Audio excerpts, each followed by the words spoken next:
Hello friends, आज मैं आपके साथ हेनरी फेयोल के मैनेजमेंट प्रिंसिपल्स का 11th प्रिंसिपल डिस्कस करूंगा, जो कि है principle of equity. Equity is drive from the word equality.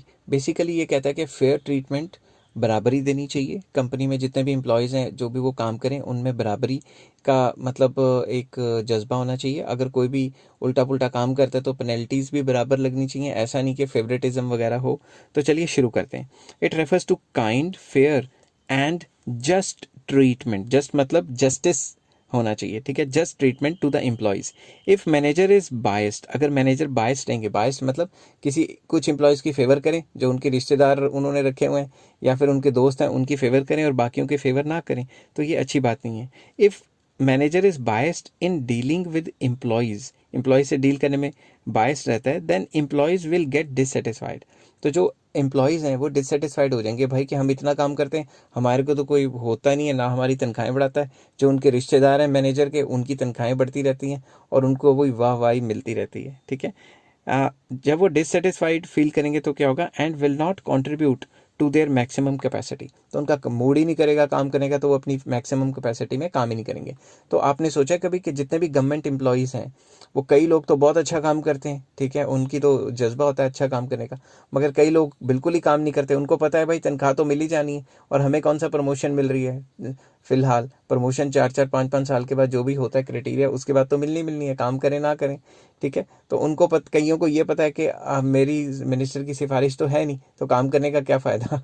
तो कहने की बात यह है कि अगर इक्वल ट्रीटमेंट देंगे सबको तो वो बहुत ज़्यादा अच्छा रहेगा। It means no discrimination with respect to sex, मतलब मेल फीमेल में कोई नहीं होना चाहिए डिफरेंस कि भाई मेल्स को प्रमोशन देते रहो या फीमेल्स को मत दो, and vice versa. Religion and language के बेस पे प्रमोशंस या फिर कोई ट्रीटमेंट मतलब कोई मतलब इस टाइप का बिहेवियर नहीं करना चाहिए कि किसी के साथ पॉजिटिव कर दो, किसी के साथ नेगेटिव। काम जिस हिसाब से किया जाता है उस हिसाब से करना चाहिए। आपको मैंने अभी गवर्नमेंट जो है गवर्नमेंट एम्प्लॉयज़ की एग्जांपल दी। गवर्नमेंट एम्प्लॉयज़ में काफ़ी ज़्यादा मतलब एफिशिएंट भी होते हैं और कई लोग इनएफिशिएंट भी होते हैं, क्योंकि उनको पता है कि भाई हमारी सिफारिश तो है नहीं, हम अच्छा जितना मर्जी काम कर लें, कोई फ़र्क तो पड़ना नहीं है, हमने कौन सा ऊपर जाना है, ऊपर तो उन्हीं लोगों ने जाना है जिनकी सिफारिश हो। तो ऐसे काम यहाँ मतलब चलते रहते हैं। नेक्स्ट आ जाता है पेज पे मेरिट्स एंड डीमेरिट्स वगैरह। डीमेरिट्स तो नहीं है खैर इसके। पॉजिटिव इफेक्ट्स, अगर इसी तरीके से प्रॉपर फॉलो किया जाएगा तो एम्प्लॉयज़ को क्या होगा? एम्प्लॉयज़ को सेटिस्फैक्शन मिलेगी कि हमारे साथ इक्वल ट्रीटमेंट होता है, और वो मोटिवेटेड फील करेंगे कि भाई कंपनी में जो है बराबरी रहती है और कंपनी बहुत अच्छी है, और उनका मोरल जो है अप रहेगा, उनका कॉन्फिडेंस अप रहेगा। बट इफ़ नॉट फॉलोड तो क्या होगा? एम्प्लॉयज़ डिससेटिस्फाइड फील करेंगे कि भाई जितना अच्छा काम कर लो, हमें तो कोई पूछता ही नहीं है, हमारी तो कभी तनख्वाह बढ़ेगी नहीं। तीसरा, इंक्रीज इन टर्नओवर, वो कंपनी छोड़ के दूसरी कंपनियों में भागना शुरू कर देंगे।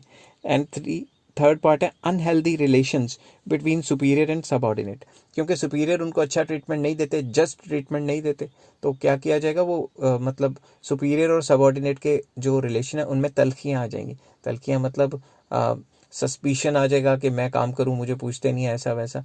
तो उसमें काफ़ी ज़्यादा मतलब वो हो जाएगी, मतलब अनहेल्दी रिलेशन बन जाएंगे। आई होप ये सारी चीज़ें आपको समझ आ गई होंगी। अगर समझ आ गई तो please like, share and subscribe. Take care, have a nice day.